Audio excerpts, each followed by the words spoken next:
Craving the one and only Fong's Pizza? We thought so. Fong's Pizza in Cedar Rapids now delivers. Order direct delivery or curbside pickup from Fong's Pizza by calling 320-9992. All of your Fong's favorites and a Fong's spin on the classics, from their mega pepperoni to the Iowan and street taco. Delivery, takeout, carside to go. Call 320-9992. Fong's Pizza, Newbo District, downtown Cedar Rapids.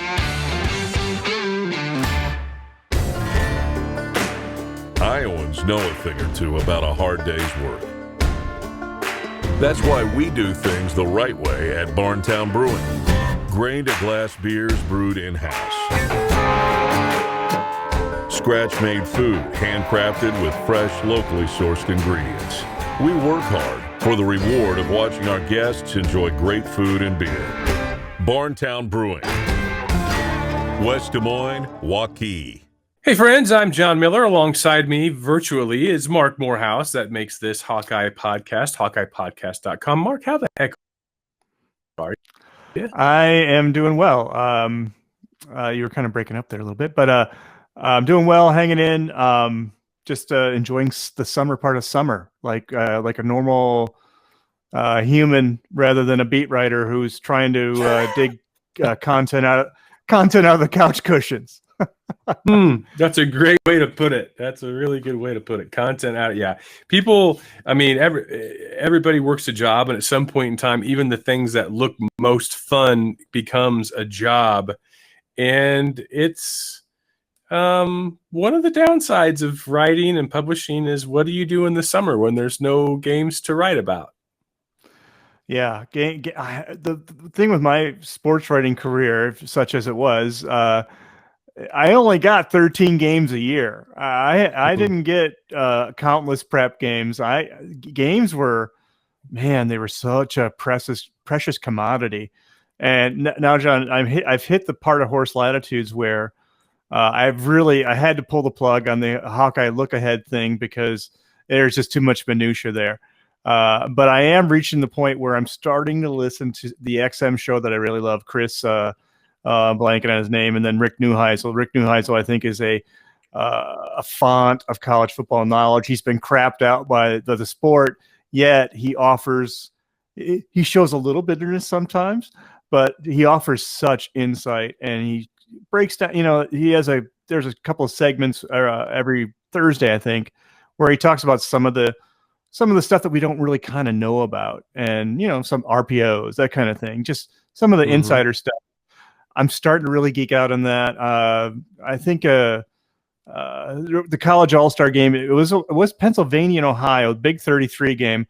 That was always to me the first thing. And now I find myself really wanting the Canadian Football League. I'm starting to lose oxygen, I think. My brain is not quite working. Well, you've got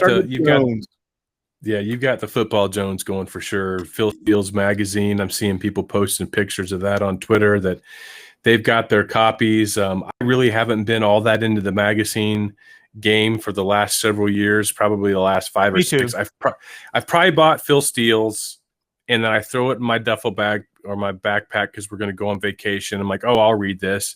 And the next thing I know, it's September, and I'm like, oh, I never got around to reading it. So I just pull it out, and it sits on the left edge of my desk whenever I've got to go find some kind of stat that Phil has.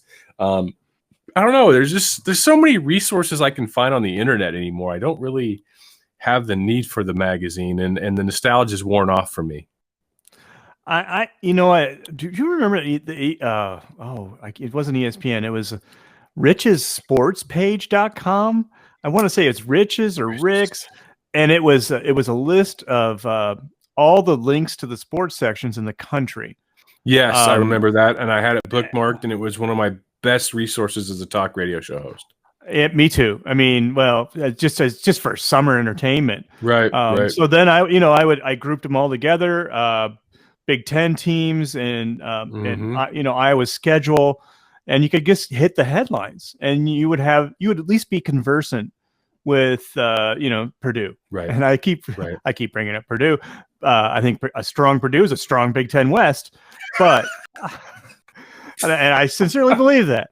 So I'm a kind of I carry a torch for Purdue, but that Rich's sports section, and I forget what exactly it was, and somebody will remember it in the podcast. Halas turned me on to it. Such a great resource. That's gone. So like, Twitter is kind of that. I mean, if you follow, right, some good lists, the writers are cranking out what they can. And recruiting has really been hot. And I've watched over the weekend. I expected Iowa to be really kind of. They put out the red carpet, and I thought there could be more commitments, but all the recruiting writers from David's site, from Blair, obviously Blair, Rob is really punching in. Sean Bach, I think is the young guy's name.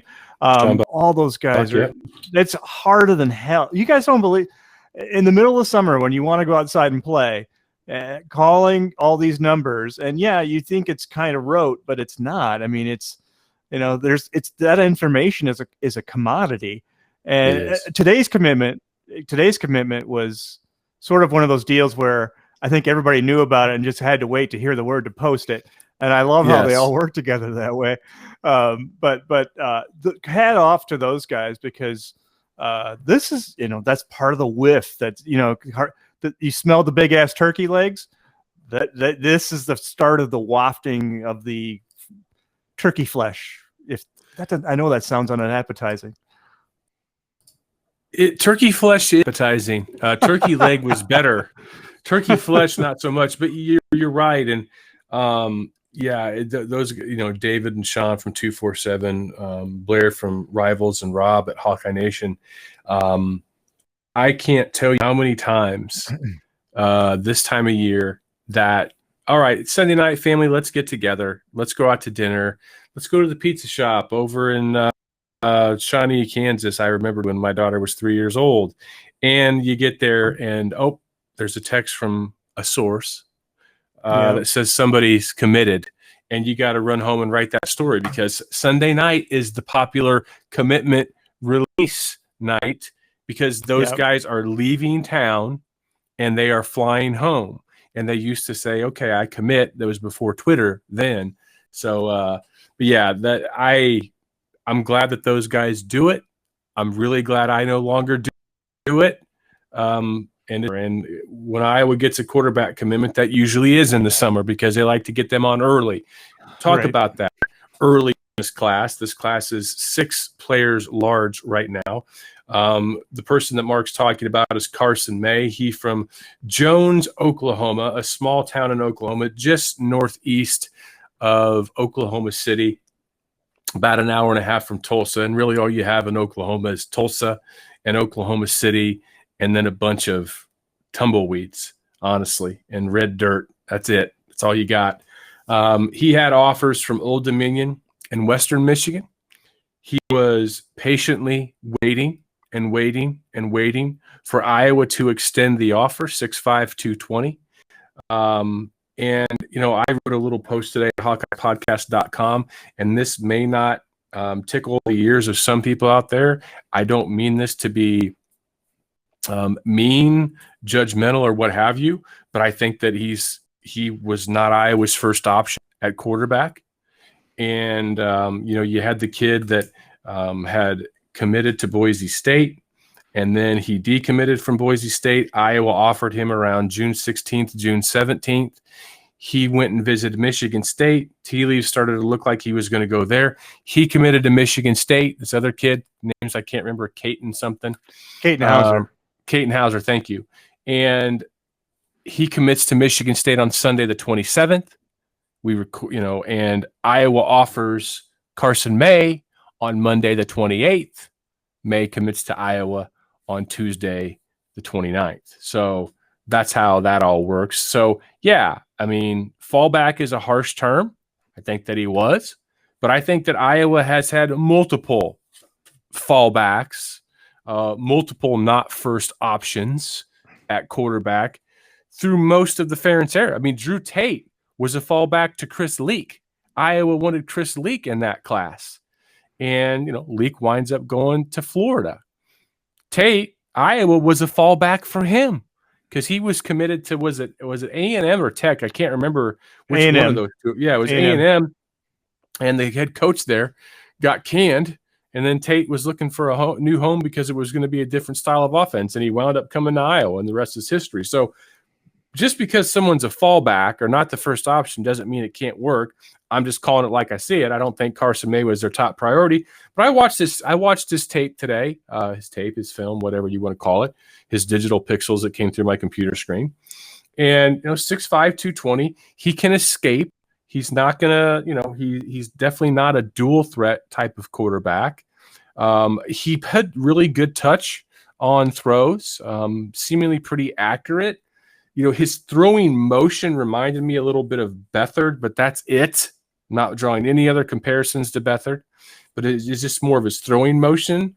But Iowa got the guy that they always get, the 6'5", 220-pound guy that throws in the pocket. That's who they got. Yeah, it's the Ken O'Keefe. And credit where credit's due.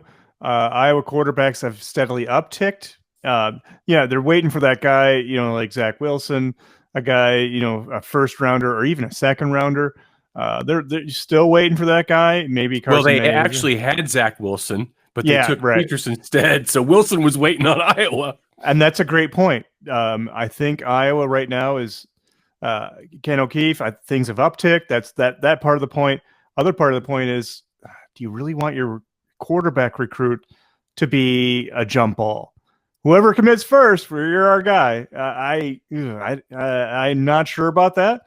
I think the roster right now, with Deuce being third string freshman and what I probably think is a decent competition between Padilla and Petrus. It's a healthy roster. You got 3 scholarship guys, 3 starred guys, 2 guys, as we pointed out in the podcast, 2 guys that Georgia offers. I think it would have been a year where maybe you take the dual threat guy, maybe the guy Marvin McNutt, a guy who he's 6'3", 6'4", really can move. If he doesn't take off a QB, maybe you can play wide receiver. But no, they went with a guy, as you put it so eloquently and perfectly, the guy they always get, 6'5" guy, big rig. I get a Nate Stanley vibe, and don't bag on him. Nate Stanley was a good quarterback for Iowa. Was he the finisher that Iowa needed for double-digit wins? Not quite, but he's in the NFL. There ain't no last year if Nate Stanley's your quarterback. Probably. I watched the Northwestern highlights today, and oh my goodness, you masochist. That was Houdini trying to drown himself in the. They kept unlocking the box. The chain, and he kept closing the lid. Yeah, I don't know why, but that game, I don't know why I did that today. I am jonesing for football, but to me, it is a guy they always get. Development, it will be the key. You hope that there's some quickness there, but big arm and touch. And then probably, Deuce won Iowa over with his IQ, probably a very high football IQ. And the thing I'll say about Oklahoma football, probably sparse next to Texas. So that it's really, really, really, really, really important there. And you could speak on that. Yes, it absolutely is. I mean, don't get mad at me. Iowa football on Friday nights is near and dear to my heart. I played there. You played there. Mm-hmm. We played our high school football in the state of Iowa. It's. Let me just say this. There are programs around the Tulsa area. I lived in the town called Owasso, which is north of Tulsa. It's like Ankeny to Des Moines. Okay. It's disconnected by about a few miles of country, and then there's the suburb. And this school has well over 2,000 kids in it. It probably should be split up into Owasso West and Owasso East. Better analogy is Broken Arrow. That is in Tulsa. I think that school district for the high school has 4,000 to 5,000 kids in it, but they don't break it up into a BA East or a BA West because they want BA, the program, the football team, to be elite. Union in Tulsa, same way. They don't break them up because they want them to be elite. So when I say that football and athletics have an outmoded importance in Oklahoma compared to Iowa, that is not a compliment, in my opinion, for Oklahoma. It's not. but they do have an outmoded importance in Oklahoma. So your point is valid. Sorry, that was a really long-ass-winded way of saying that. That's all right. But that is the point. Football is important there. There's a vetting. This is into the top 11 kid. You kind of got to wait and see. There's a developmental factor with, I think, the Ken O'Keefe quarterback chain right now. Yeah, and you're right. You can't argue with the fact that it's upticked. CJ Beathard, first Iowa quarterback technically since Dan McGuire to complete a pass. Dan McGuire, I'm sorry, kids. He played for Hayden for a little while. Marc McGuire's brother. Ended up transferring to San Diego State, but really technically before that, I want to say it was Mark Vlasic, even before Chuck Long. I won't get into wide receiver who caught the last Iowa's wide receiver to catch a pass in the NFL because that'll just depress y'all. Carson May, quarterback. Yeah. Go ahead. Tim Dwight. But I'm sorry to bring things down there. But I quarterback. You made a great point at the beginning. Quarterback domino is now fallen. So watch. Other teams in the Big Ten will get their guy now. The quarterback dominoes have shaken out, at least for Iowa.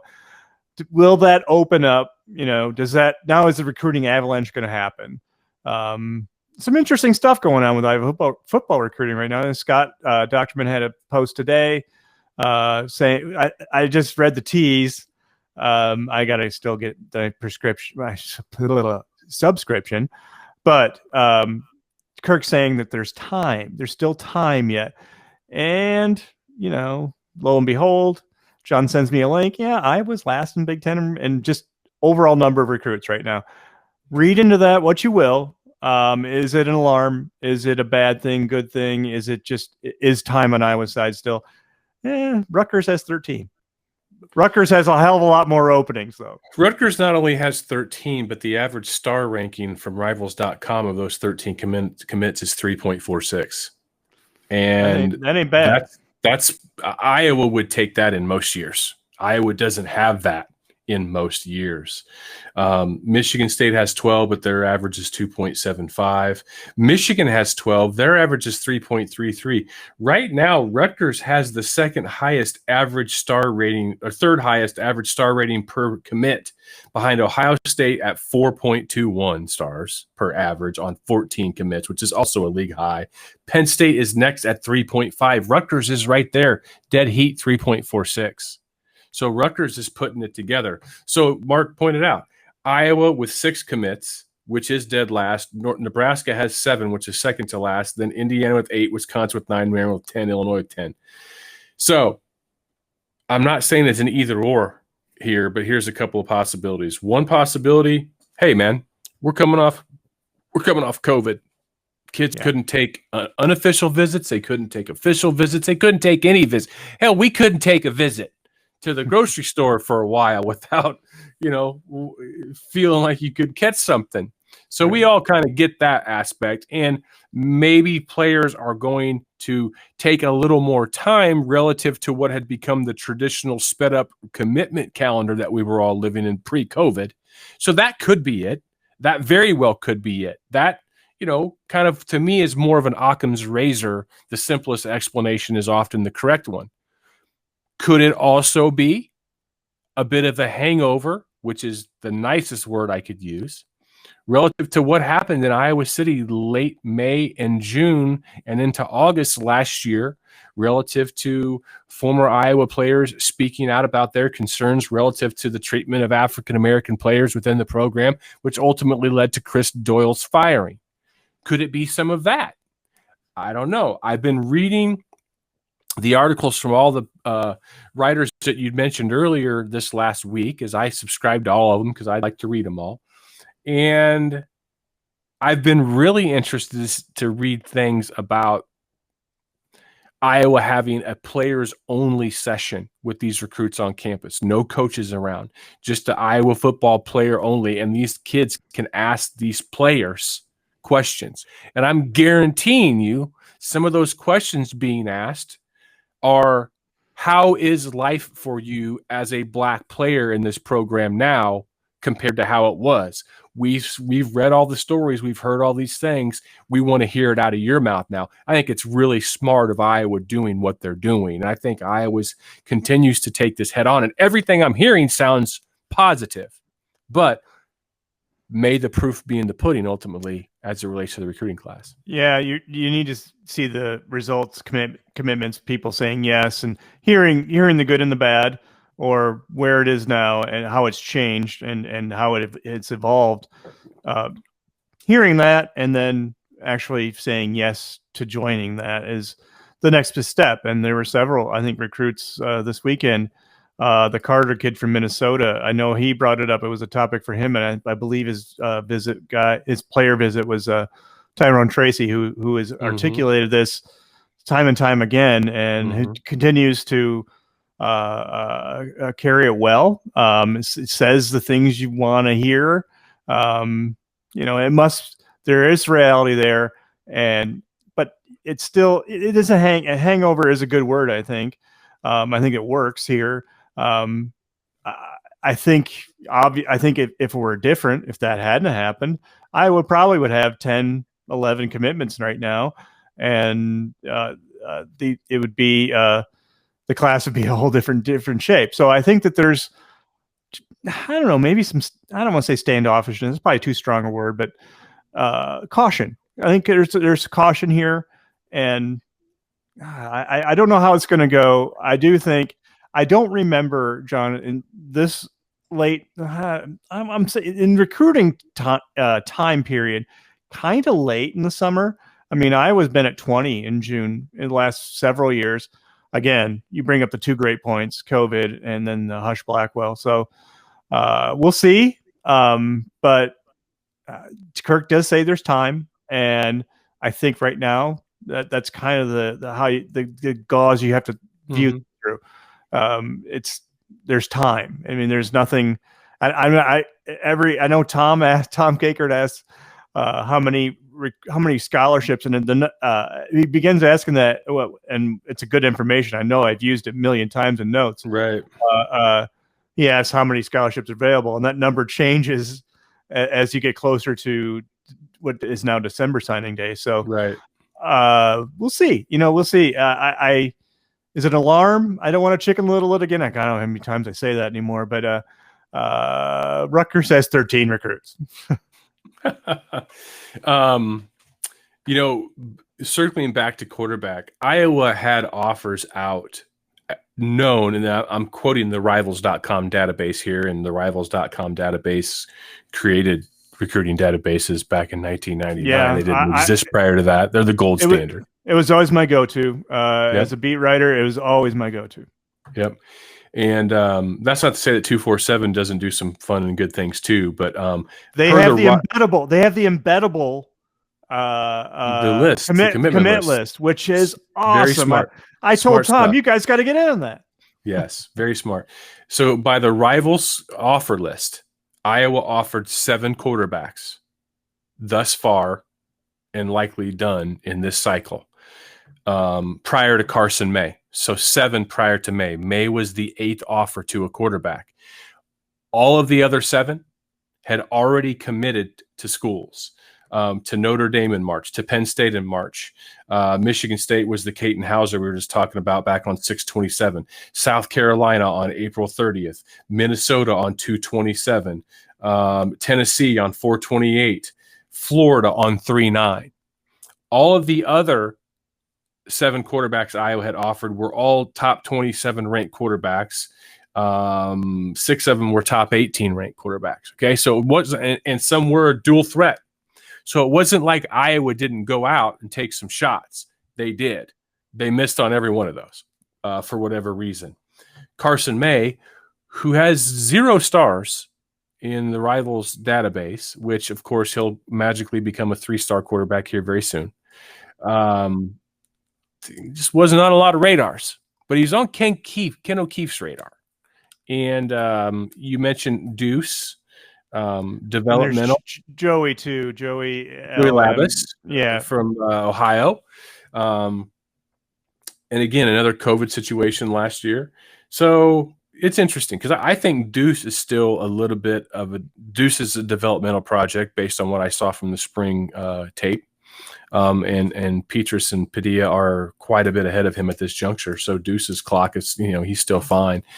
I don't think that a quarterback in this class was oh no, we got to get somebody kind of a thing. I don't see it as that. Do I see a quarterback of the quarterbacks that are on campus, in August being Petrus, Padilla, Hogan, and Labus? Do I see all four of those guys on campus next August? I absolutely not. I do not. So I don't know.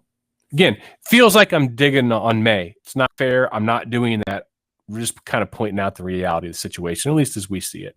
And if you disagree with me, hit me. No, I think it's a great point. I think, like I said earlier, I would have loved to have seen a move quarterback. I would have loved to have seen a kind of a wild card here with four basically pocket guys already in the fold right now. Now, this guy won't come in until next fall. Obviously, the quarterback roster will change by then. I don't ask me who, but somebody's going to go. But now that's five pocket guys, five guys that they always get. Five kind of Nate Stanley type guys. I would have liked to see a chance.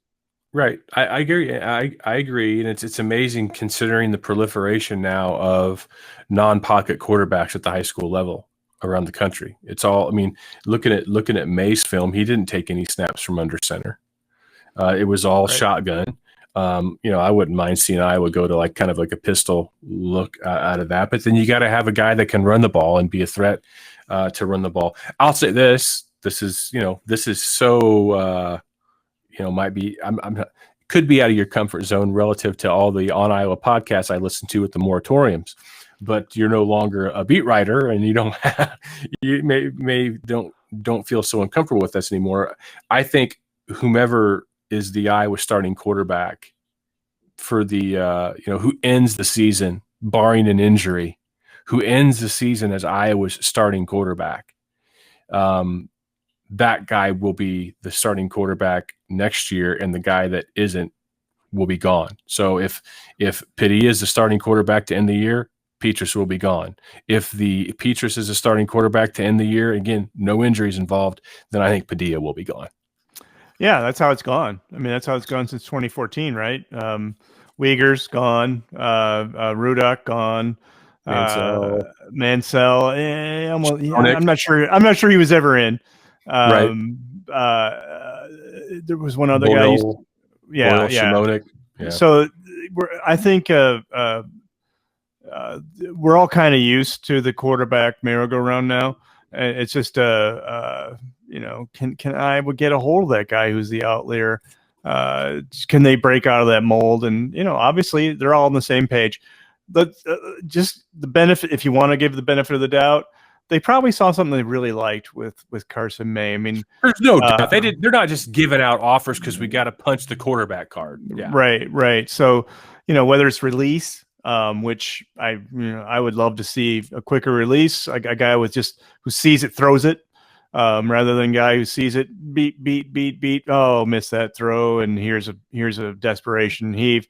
I'd rather see a guy who delivers the ball early. Maybe he has that.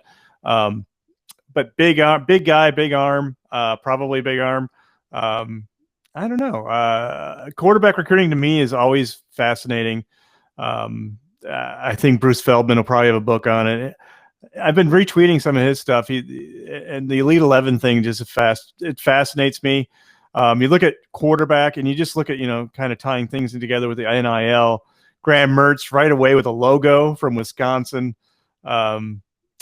And by the way, the list of recruits, I kind of just compare Iowa to Wisconsin. Wisconsin at nine commitments, 2.89 stars. They got a guy today who is like the poster boy for Wisconsin lineman Joe. I want to say his name is Brummer. Let's see, Joe Bruner, 6'6", 305. From Whitefish Bay, yeah, which Wisconsin as it gets. by Milwaukee, and he is a head of meat. So that I was lagging a little bit. I think you can safely say recruiting is kind of a wait and see thing right now. And wrapping it up, I think there's time. What are the needs? And another thing about it is other schools have hit the transfer portal and have gotten what they need. Iowa State, for example, they were short of safety, and they got a kid from Villanova who probably will start. And Indiana is, I think, 2 or 3 portal guys. Iowa didn't have that this year. Maybe that's a good feeling. Maybe I didn't hear a lot of stuff. I didn't see a lot of tweets on from anyone who would know this stuff. I didn't see a lot that Iowa had too many lines in the transfer water. There's that defensive lineman from Illinois State. Oh, that's right. Yep. Is he still out there? No, he's gone. He went to Arkansas, which I was kind of surprised by that. Wisconsin's quarterback in their class, he's a Wisconsin kid. He had offers from Bowling Green, Central Michigan, Eastern Michigan, Miami of Ohio, and Northern Illinois. So it's again, we're not down on May. Not down on May. You brought up an interesting angle, that the NIL, name, image, and likeness. You mentioned Graham Mertz, Wisconsin quarterback, already has a logo out. We, baby, are getting ready for the wildest of Wild Wests. I mean, this is going to be a tsunami of unknown that's going to be coming at us out of a fire hydrant, and I'm here for it. I love the chaos. First and foremost, I love that these individuals, these college athletes, are going to have the opportunity that every other American has, and that is to capitalize on their name, image, and likeness if they can. And I think we're also going. This will also lead to a much more congested and quicker trigger finger in the transfer portal, because time is money. You ever heard that? Time is money, and time on the bench is money lost. And we're going to see a lot more moving around in this sport than we already have. I think I saw, I can't remember who, Twitter is such a flash sometimes. Mm-hmm. I can't remember who tweeted it, but somebody tweeted 26% of the players who enter the portal find a place in Power 5. So you're giving up something, and you're really betting on yourself when you get in the portal. I mean, you tampering, yada, yada, yada. To me, if you're a starter or you're a player with any sort of stripage whatsoever, you are going in the portal with already a place to be. So right. There's those guys. And then there's a quarterback who, say, at Alabama, who loses the race. Mm-hmm. That guy's going to have options. He's going to, and I feel like portal guys don't have the stomach or taste for being recruited. It's just, they're more focused. They want to find a home. But 26% is low. That means 75% of the guys it's a crapshoot. And they're downgrading. Yeah. So, be careful what you're giving up. The NIL, I think, will be a factor there. I mean, am I getting paid here? Well, that builds the bond. I mean, Joe's place loves me in Iowa City. Yeah, I came in with 4 stars, and I'm a second string guard in my 3rd year. But Joe's loves me, and I'm selling pitchers of beer, and I'm getting $1,500 a month on top of my scholarship stipend, which probably puts it to about $5,000 a month, or $4,000 a month, somewhere a decent little living. So. It's kind of a bond, but devil's advocate with, and my friend UAS Hawk on Twitter, he's a financial guy, lives in New York, and punched a few holes for me, at least, just kind of in a devil's, and I agree with you, John, 100%. These kids should have the rights to do what they want with their likenesses. Colleges have done it forever. I remember the quarterback at Joey Harrington. I think right before Big Ten Media Days one year, he ends up on a huge mural in Times Square, New York. Times Square, right? Yeah. So now Joey could get paid for that. Anyway, is this going to be, are you going to get financial advice from a 19-year-old kid? Or are you going to have nutritional advice or plumbing or tire replacement from a backup quarterback, or a kid who, you're kind of don't even know if he plays? And then, is this just comes down to T-shirts? But I hear you. It's such to me, it's the best book of the summer. And we're going to be reading it through the end of the fall. We don't know where it's going. We don't know who's going to get paid, who's not going to get paid. We don't know if businesses will be like, oh man, this feels wrong. I don't know, and I could see Iowa being, such an earnest place where, none of us want to trample on each other for the most part. But I could see some earnestness being there. I could see some trepidation with businesses and, is this right? I mean, so it won't be a panacea. A guy like Jordan Bohannon, who's so focused and just had a action plan, marketing business plan, probably. I think his content is probably the most valuable thing. And I, if I'm a player, I'm buying one of these microphones, nice little camera up here. Oh, sorry, I ruined the focus there. And hey, practice today was awesome. Here's what happened. I agree. That's my meal ticket. Right. I mean, I think they got really good opportunities to get a head start on their ultimate career as a working professional, and in marketing themselves, capitalizing on their notoriety and their brand, so that for many of them, when they do leave Iowa or whatever colleges they're at, there's reasons why a lot of these athletes have careers in medical device sales and insurance. It's because they had the opportunity to be seen, and they had, we used to call it the Q rating back in the day. Right. The value of your name in your marketplace. Are you a known commodity, a known quantity? So this gives them all that opportunity. I think it's going to kind of be the 80-20 rule. But more probably like the 95-5 rule.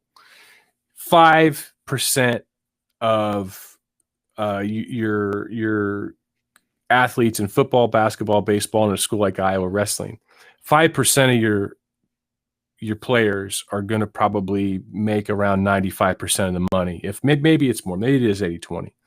I wrote something today at HawkeyePodcast.com, just making a crazy prediction that's not based in anything other than my own, pontificating, which Iowa athletes for the 2021-2022 school year were going to be the biggest earners relative to NIL. And I had Spencer Lee at number one. Spencer Lee, yeah, he's a wrestler. It's a low funnel, smaller number sport, but he's the king. He's the king. In the land of the blind, the man with one eye is king. He is the king of wrestling. He's a two-time defending Hodge winner. He's the man with no ACLs is king. No ACLs. That's right. The man in the land of no ACLs is king. He's going for wrestling immortality, a fourth NCAA national championship. He is the king of the sport right now. He's known from coast to coast within that sport, within that niche. Hello, ASICS. Hello, singlet manufacturer. Hello, headgear manufacturer. Hello, Spencer Lee wrestling camps. I think he could potentially earn six figures this year from endorsements. I think he's number one. I think a very, very close second is Caitlin Clark. Caitlin Clark is not the queen of women's college basketball nationally, but she's in the court. Absolutely. She's in the court. Great way to put it. Her and Paige Buchers from this, the head-to-head battle against UConn. In March, you had Caitlin Clark being singled out and lauded by, Kevin Durant, by Megan Rapinoe, or is it Rapinoe? I'm sorry, by some of the best professional women's basketball players ever to play, saying that she's the most exciting player in the sport. Jay Billis talking about her, Dan Patrick talking about her, Dan Patrick's, some of the Danettes talking about how their daughters can wait to go watch Caitlin Clark. Caitlin Clark's getting paid, y'all.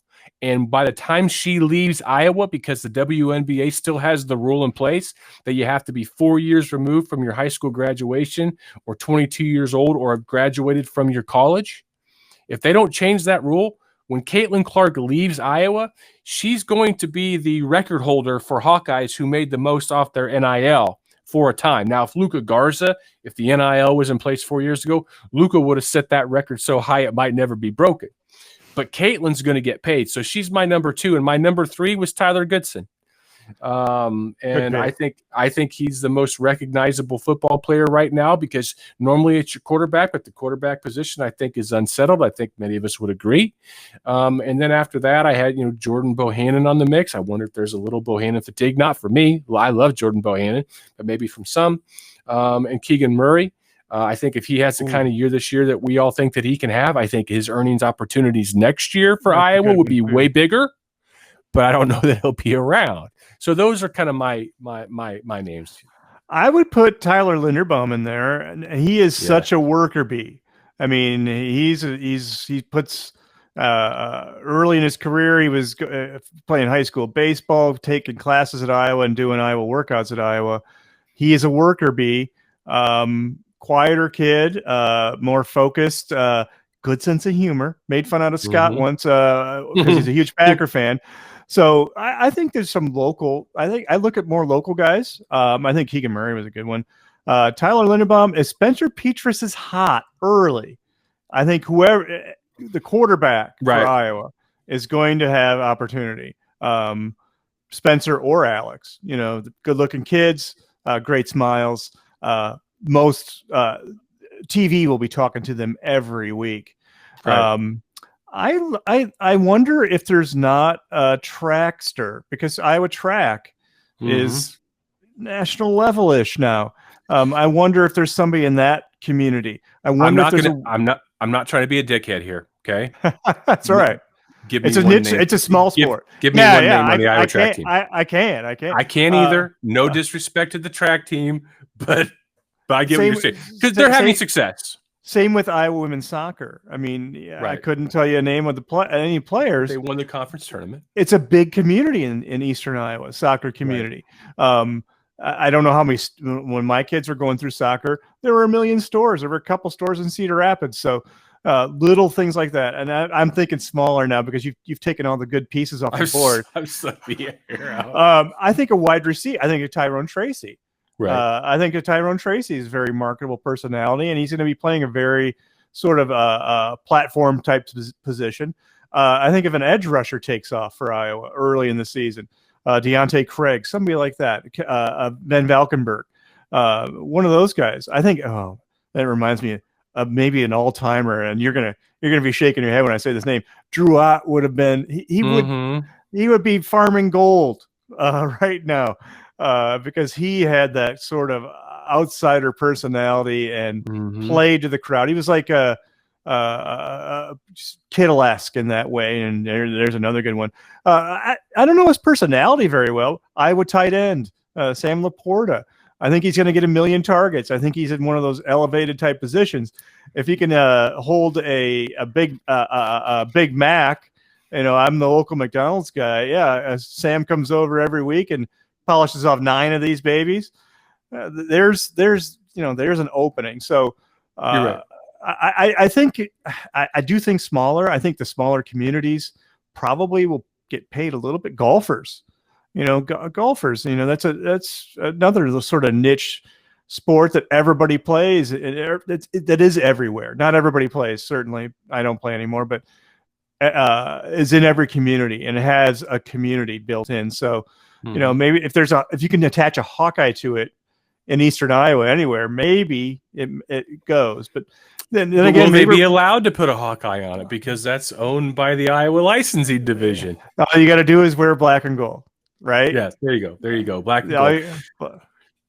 So One of the things, you're not wrong on any of that, and the football thing is going to have its day. I'm thinking of 21, 22, so over the next year. I think the football players are getting too late of a start. They can't get I don't think they can get their team together, their marketing team together. Summer workouts are a month away. How are you going to put the machine in motion there? Whereas Spencer Lee and Caitlin Clark, they don't start practice until October. Caitlin Clark, her Twitter handle, she already has a website, CaitlinClark22.com or something like that. And on her Twitter bio just today, it said, for marketing inquiries, contact info@CaitlinClark.com. I love seeing it. Love the entrepreneur in me is just so happy for these. I love it for them. But she's got the chance to get the head start. Spencer's got the chance. I just don't know that these football players have the time for it. Excellent point. And there's also a couple other factors I'll throw in football. School. School is a thing. And there's no getting around it. I had somebody on Twitter ask me about school and earnestly, and I'm like, yeah, that's going to still be there. It's not going away. It is college. And also there's the Kirk factor with football. He just let him have Twitter a few years ago. But he better realize that this is a recruiting thing. You cannot clamp it down. Absolutely that. And I think that they're smart enough to realize that. I think that they're smart enough to not tamp that down, but there's going to be time management stuff that it will be harangued no matter what the coach, what the sport. There's a time management factor, and we know that Kirk is very, very protective with that. And if you want to extrapolate a little further, interviews, man. If it costs $150 to have Spencer Petras on the podcast, are we going to pony that up? I would. Spencer's a hell of an interesting kid. I love his taste in music. I told Jordan Bohannon a couple of months ago, I'm like, dude, if it was legal to pay you right now, I would, just because I wanted to be like one of the first contributors to the NIL. But of course it wasn't. So I did it. All right. But I may personally do that via the Cash App just because I'd like to, be on the front end of that stuff. And I admire the entrepreneurial spirit. Absolutely. That is your nature. That's it's who and what I am. And then I crawl into the football beat writer. What about this? What about college? What about Kirk? What about? I still think about all the sharks in the water. And yeah, go ahead. What about your former job at the beat writer for football for the Cedar Rapids Gazette? Does the Cedar Rapids Gazette reach out and try to corner the market on endorsing Spencer Petras? Spencer Petras, sponsored by the Cedar Rapids Gazette. Does that lead to exclusive interviews? Does that lead to him coming out in interviews after the game with the Cedar Rapids Gazette.com on his shirt, or Hawk Central, or whatever it may be? I'm telling you right now, if this was younger John Miller, who was still in a enterprising website frame of mind, you can guarantee you I would already be angling for Hawkeye Nation back in the day to have sponsored somebody. We're going to sponsor you. The juices are flowing now, John. You got it? All right, let's hear it. We're totally going to sponsor. We're going to sponsor Tory Taylor. I don't know how or why. Tory Taylor? All right. We're going to sponsor Tory Taylor. Get John L on this. And we need to sponsor the punter. We need to do that. The punter is going to be very, elevated position. Tyler Kluver is going to have an issue with you right now with that. He's probably already thinking of it. Actually, Tyler's kind of tied. I mean, they're kind of tied to a special teams guy. Well, for them, it would be perfect for them to sponsor a walk-on. Would it not? That's true. That is true. That is. And I'm like, I've been jonesing all day. I saw that they dropped a new podcast. I enjoy listening to the Washed Up Walk-Ons podcast. And I saw from Tyler's show notes that he said, this is one of our best podcasts we've done in a while. They're talking about NIL, but I have a weird deal. I don't listen to any other podcasts the week before or the day before I do one, because I don't want to I don't want to subconsciously take anybody's ideas. So I think Kluver and them, if they haven't already talked about it, they should sponsor a walk-on. Leave the punter to us. 100%. And if I'm the Athletic, I'm slapping that on Tyler Goodson. They probably have more money than anybody. Hawk Central, they can have Tyler Linderbaum. We get Tory Taylor. Tory Taylor. Yeah. Yeah. And then in the post-game podcast, it's HawkeyePodcast.com. Yeah. Tory Taylor. Yeah, we'll get our shirts. We'll get Tory some shirts. I mean, what's a couple of grand just to get some Tory Taylor run? Bucket hat, Tory Taylor bucket hat. I am 100% down. All right. And then for basketball, if Jordan will have us, if Jordan will put us somewhere, Jordan will have us. Yeah. Jordan will have us. It's just what kind of real estate can we get? I'm fascinated by the kid. Thanks for the memes. That is Iowa's equivalent of LaFester Rhodes in that basketball rivalry. Thanks for the memes, LaFester Rhodes, 54 points. To me, that's folk hero status. I know that he's a forward personality, and Iowa being the earnest Iowa that is off-putting to some Iowans, but I'm in. I love it. This feels like something that we'd have to do, because I am not going to brand myself as an outlaw, but when I started doing whatever it is that I did back in 1999, and then sports information director Phil Hattie would not have pissed on me were I on fire at that. And what? And what are you? What are you? You're not getting in here. And I don't. No blame to Phil. It was new. It was not even an outlier. It was insanity. The internet, sports internet. I get it. So I don't hold anything against him. But it just feels like something that we need to do, because it feels like that's in the DNA of whatever this all is. So I'm down. I'm totally down. All right. Punter, man, we got to have it. So I hit NIL. Oh, by the way, kudos to Iowa for their the Iowa flight program that they revealed on Twitter this last week relative to supporting college athletes. I'm trying to use college athletes and not student athletes, because that's what Jordan said that he refers to themselves as, college athletes, and to support them in their NIL pursuits. Fantastic work. Sounds like, from reading some of the articles from Blair, Rob, David. Oh gosh, why can't I know you're going to leave somebody out. I see the guy's name in my face. The other guy from 247. I apologize. Sean. Yes, Sean. I read in one of their articles, somebody's article, that they had an opportunity to talk about things like this already during their visits. So well done. That's what you've got to do, because this is now a part. What can you do to help me advance my brand is now a part of the recruiting pitch. Period. Absolutely. It has to be. And Iowa being forward in that doesn't surprise me.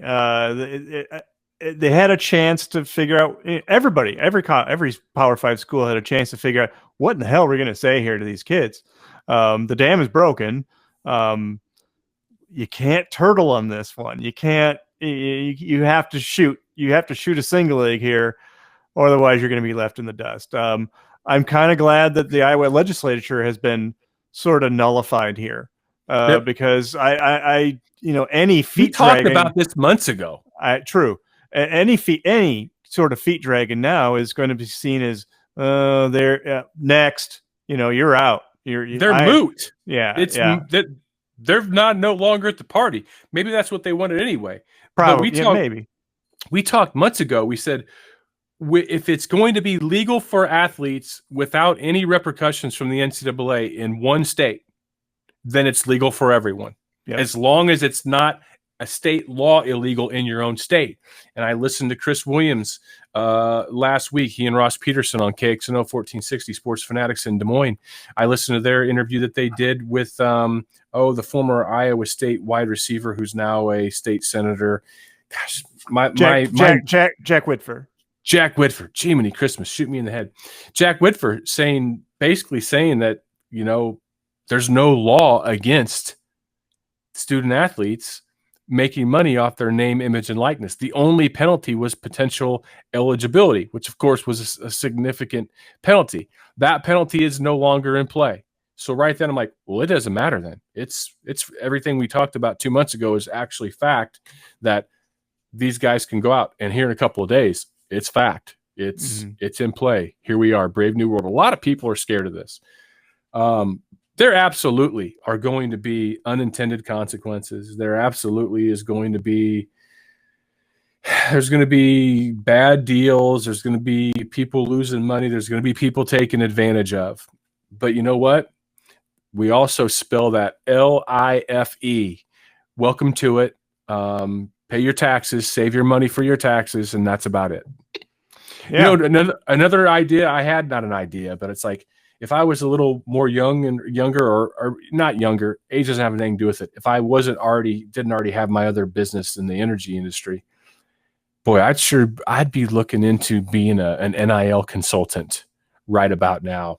Probably would require a law degree, but if I'm Patrick Vint of Go Iowa Awesome, I might be looking, hey, how can I help some of these guys navigate the waters of name, image, and likeness relative to contracts, relative to IP, intellectual property, and all these things that these student athletes are going to need advice on. And that's what I was thinking about from a consulting company.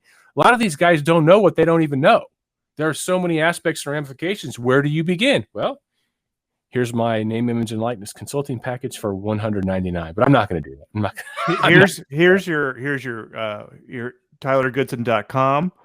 Here's your podcasting gear. Here you'll be talking to Marc Morehouse, your 30-year sports writer who knows the Hawkeyes pretty well. Maybe, I don't know. He will guide you through. Hey, let's talk about the good stuff. Absolutely. Let's make your podcast interesting. Media coaching, no doubt about it. And you know what? A lot. You brought up earlier. A lot of guys end up in sales. Medical or pharmaceutical. Yeah. So much of being a college athlete is presentation. It's like a 4-year-long speech class. Nate Stanley, he got, Tom talked to him this week, and he asked Nate, hey, did you miss media? And Nate kind of laughed and said, no, don't get too many requests up there with the Vikings. I think he's with the Vikings still. But anyway, it's a speech class. You're presenting yourself in so many different ways. And now you can make money off that if you're really good at it. And I think most kids are. I think athletes just generally are people who can step up to the mic and sing. It's just kind of being coached into how that'll work in whatever market you're in. It's going to be, you imagine what it's going to be like for USC? I mean, that's going to be a madhouse. And, it won't be a panacea. I mean, there will be people who get screwed. There'll be bad deals. There'll be, and you're right. It is life. But it's a mosh pit right now, and I don't know how it's going to go, but there'll be a bloody nose or two, and there'll be a guy who looks down and finds a gold watch at his feet all of a sudden. Right? Yeah. No, there's no doubt. I mean, I had thrown out on the text the text number that we have that people can sign up for free at 515-474-7216. Just say add me and you're in. We've got over 400 people now. And I sent out a text before we did this, said, hey, Marc and I are going to podcast. If you guys have any questions, let me know. I'm not sure that we're going to get to many of them because Marc and I haven't talked for a while and we got a lot to talk about. But Brian B says, hey, John, I was listening to Washed Up Walk-Ons and their talk about NIL and donors spurred a thought. So I can't wait to listen to that podcast. Could donors from an endowment type setup form an endowment type setup where they could pool their money, then it be used to pay players? I think it's all on the table. So think of the 80-20 that I talked about. In this instance, it's probably far less than 80-20, but think about the can't miss 5 stars that we usually wind up at Clemson or Bama. All right.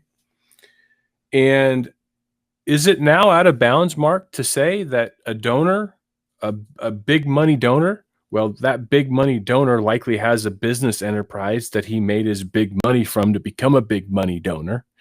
To go to that Johnny 5-star and say, Johnny, we got, Jimmy Chitwood, Ford, Chevrolet, Mercury. They don't even make Mercury anymore. Anyway, that's willing, if you sign with us he's willing to pay you $100,000 a year, a endorsement fee. You just got to go cut a couple of commercials for his car dealership every year and come down in the out of season 4 different appearances and sign autographs there. And you get $100,000 a year if you sign with us here at Alabama, or if you sign with us here at Cincinnati or wherever. I mean, I don't think that's illegal now. I'll take it a step further. Iowa cut men's swimming. Athletico is $1 billion company. It's the sports medicine rehab and getting better, bigger, faster, stronger type thing. The CEO of that company, or maybe not CEO, founder of that company, Marc Hoffman, daughter on the swim team. Women's swimming is back in Iowa, reinstated. If you're an athletic director, okay, I need a sponsor for the swim team. And I need $1 million, and the travel is taken care of. And then everybody's wearing University of Iowa Athletico swimming gear. So it's going to be interesting. And I'll use this example, and it's not the same, but maybe it can be the same. A friend of mine turned me on to this on Facebook. There was a beer group, and actually, it wasn't I think it was a beer group. Anyway, Southern Illinois Beer Group, and they started a Southern Illinois scholarship. I'm a member of that Facebook group. Okay, there you go. I'm an alumnus. It's called BEER, and that group makes donations to provide a scholarship to a student every year at SIU. My friend Marc told me that he's also a Saluki. He's from Carbondale, and why can't you do that for sports? Why? You know what? I could see a bunch of goofballs. I want to sponsor the Holder. We want to give the Holder some money. Wait a second, Marc. We're already sponsoring Tory Taylor. There's only so much money in the Hawkeye Podcast coffers. I'm just giving ideas out there. I could see a Twitter group saying, we can't afford the quarterback. We can't afford the backup quarterback, who is everybody's favorite player, who will really cash in, whoever that is. A crowdsourcing type of situation. The Holder needs some love, man. And so I could just see, it opening up that way. The donor, the NCAA is going to police for a couple of things along those lines. And it's like, are you shitting me? Good luck. I don't know how you're going to do that, but I appreciate your, phony crap there, because you're not going to be able to police that, period. End of story. No. You're not. I remember back in the early 2000s, I don't know if you remember a website, it was called hawktalkonline.com. CR Hawkeye was the handle of the guy that was the proprietor of it. It was one of the first message boards. I think was it black and gold? It was black background with gold text. I remember that one. Really strains the eye, but I loved the design of it. And their community pooled money together, and they were sponsors of a primetime league team. That's right. I remember that. And this is going to happen. And I'm here for all of it. I love all of it. And matter of fact, I will gladly help brainstorm with anybody. Just shoot me a text, shoot me a DM. My DMs are open on Twitter. I'm here to, I want no personal gain from it. I just love it. Not that it's chaos, because it is.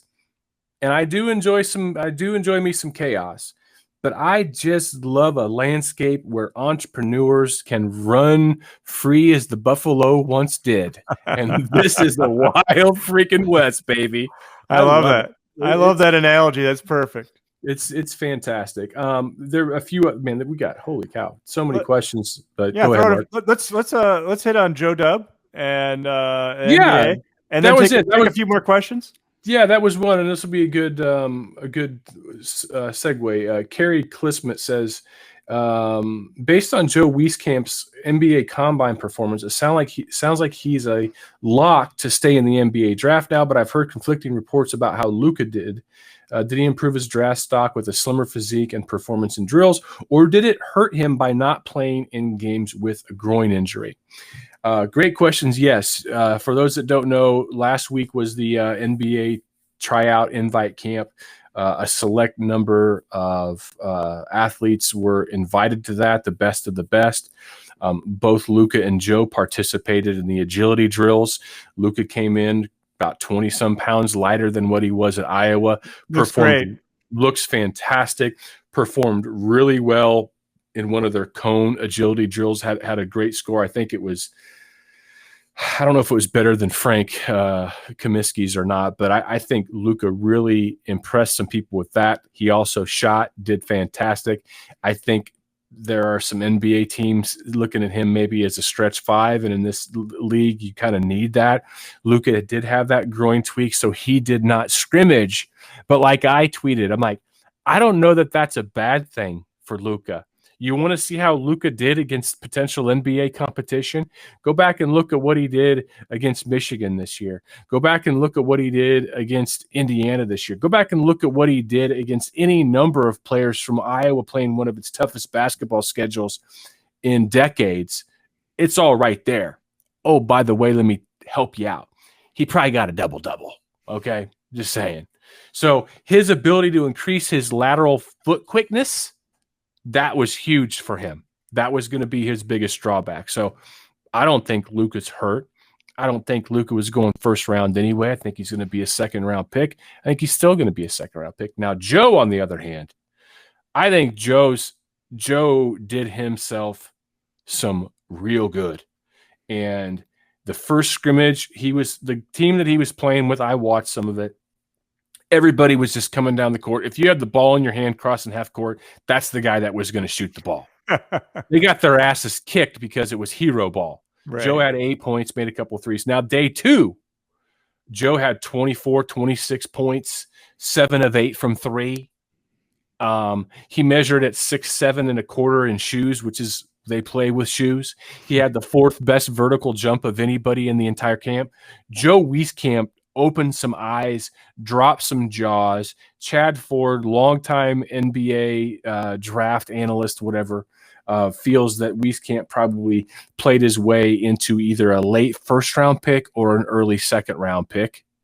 And no, we've said all along we didn't think Joe was coming back. There's no way he's coming back after that. Yeah, what is it? July 7th, I think he has until. Yeah. The thing I'll say about Joe is that the decision to go pro will be considered by Joe, a graduate of the University of Iowa, right, John? I think so, and business degree. Yeah, engaged fella as well. It'll be so considered by his family, and I've seen a few tweets. Yeah, he's leaving meat in the bone at Iowa. What about the legacy at Iowa? Well, there wasn't enough winning for everyone, for sure. I mean, there's not enough winning. Since 1987, there's not been enough winning for, if you want to talk about legacies, right? His decision will be so considered. I think there'll be no hoodwinking. He'll know what he's getting himself into. Absolutely, I think he helped himself. I think his shooting is ticket in. I think he's a better shooter than Jared Utoff, and if that, to me, kind of his example, kind of his compare a little bit for the NBA, for me anyway. I think he probably has a little brighter, or he'll have a little better start than Jared did. Luka, I don't think he hurt himself at all. Where I think it's interesting with Luka, and I don't say this is a negative thing, he put the film together of last season as a 270 pounder. A big guy, a guy you think is going to be a lane guy, and now he's a cross country runner with a stroke. So because Big Ten basketball is more physical than the NBA, absolutely, and so I think it's going to be interesting to see that transformation. See how he goes, see how when he starts when you get to the NFL draft, when you go to the combine. Guys who have the private interviews with teams, sometimes they'll tell you. I think, for example, I can't remember if Tristan said Tampa Bay or not, but Tristan said, yeah, there are these 5 teams I had private interviews with. You knew right there and then Tristan was a first rounder, top 20 pick. You knew that he was gone. Mm-hmm. The teams that want to get to know you, and I think that'll be interesting if that news leaks out for Luka. Who is he working out for? Who is he showing up with? I think there will be a handful of teams, and I think they'll be interested. And the guy can shoot. The guy's always been a shooter. So, or that's something he's really grown in his game. I'm interested, and I think you could begrudge Joe Dub the leaving early, but man, sometimes it's a lot of this is a passage of life too. For Joe, if you feel like you're done with college, you're done with college, and if you're already out mentally, it's really hard to put yourself back in that. Yeah, and I really don't know what else Joe Wieskamp can accomplish by playing another year of basketball at Iowa. He just showed he's not going to improve his NBA stock by coming back. I think his stock is peaked right now.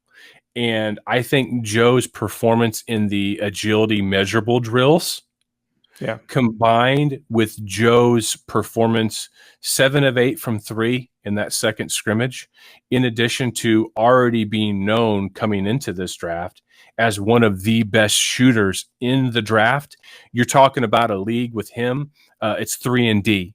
And I think his performance in the agility drills projects in the minds of many of these NBA, front office guys that he'll be okay on the D end. And we know that he's good on the 3 end. And at worst, Joe Wieskamp is going to get a 2-way G League contract. And he's going to get now. I think he'd make more money in a 2-way G League contract than he would in endorsements for Iowa this year, because we have to now throw the endorsement aspect onto it. But I don't think Joe gains anything by coming back to Iowa this year at all. I honestly, Mark, unless you think that you can improve yourself to be a surefire first rounder, which gives you a 3-year guaranteed contract, and I don't think that Joe's could do that. I don't think he would develop into that. All you do is you hurt yourself in this era of one more year in college is just one more year to poke holes in your game. And when you're 22 coming out in this world that we live in relative to pro basketball, it's almost a scarlet letter. I would agree. I mean, I'm trying to think of Desmond King. Was he going to get 0.3 faster in the 40 in his senior year at Iowa? Probably no, he wasn't. The degree thing is what pushed him through, and good for him. I mean, it worked out for him that way. Probably if he goes out as a junior, he's probably a 3rd rounder as opposed to a 5th rounder. I mean, he lost money. But next year, you look at the composition of Iowa's roster, he's not going to have Luka sucking people in the lane. That's a very different look for a 3-point shooter. They'll be sagging. So, I think the thing is you got to trust the kids and the family. I mean, I think when the Holiday Bowl was over, you knew Tristan was going, you knew AG was going. They had done what they needed to do. I think the majority of Iowa fans understood that. I think the majority of Iowa fans understand with Joe too. And to me, it feels like a passage of life. You get married. And you're right. The NIL thing, one example that was brought up to me on Twitter was TJ Hawkinson. Would he have stayed, as a 3rd-year player, a redshirt sophomore? I'm like, well, you know what? NFL contracts are pretty good. That's guaranteed money rather than Pagliai's Pizza maybe giving you $1,500 a month. Hawkinson signed for what? $12 million signing bonus. So that's some solid footing right there in life. Yeah, he made the right call. Sometimes I think Wieskamp's it's pretty obvious. I think going is the best thing for him. And I was feeling like it would be better for him to be a free agent, because then he could find a team that really, really would be a great fit and have a need. But when you're looking at him potentially being a late 1st rounder, but more likely, first half of the 2nd round, teams that are looking for that missing piece And I'm not saying like a missing starter piece because I don't think he's a starter, but that guy that can come in and, give you that 7 to 10 minutes and hit a couple of threes to start out.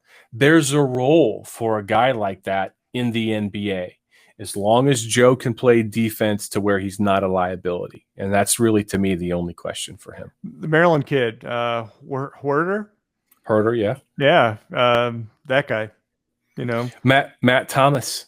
Yeah. Former Iowa State Cyclone. That's still in the league, making threes. Kyle Korver. Was he like 6'9"? I can't remember. He's at least 6'7", and he might be longer. I'm not sure. I'm looking it up, but again, like I said, Wieskamp's 6'7" and a quarter in his shoes. Kyle Korver career stats 6'7". There you go. Probably one of the richest Iowa sportsmen. Probably top 5, top 10. Let's roll down and check that out real quick because I happen to have a website that can tell me that. Career earnings $82.7 million. I think that's more than Rafe. It might be more than Rafe. It could be. I think Rafe was in the 70s. Rafe, I think Nick Collison might have beat those guys. I think you might be right. Rafe LaFrance, 19, scrolling down. Rafe made 84.1. So they're neck and neck. Let's go to Nick Collison. I think he might be the I think Harrison Barnes is probably going to get them all. Yeah. Nick Collison 60.3. So I was wrong on that. Let's see what old Harrison's looking like these days. Harrison Barnes, he has still got some ball left. Oh my gosh, he's been in the league a long time now. His earnings are at 106. There's your winner. Check out Ricky Check out Ricky Davis for the hell of it. Yeah, and his future contracts. Yeah, this year, and so that 106 didn't count this year's 20.8 or next year's guaranteed 18.3. So Harrison's in the 150 club. There's your champion. There's your champ, Ricky Davis. Ricky Davis is at 42.8 million.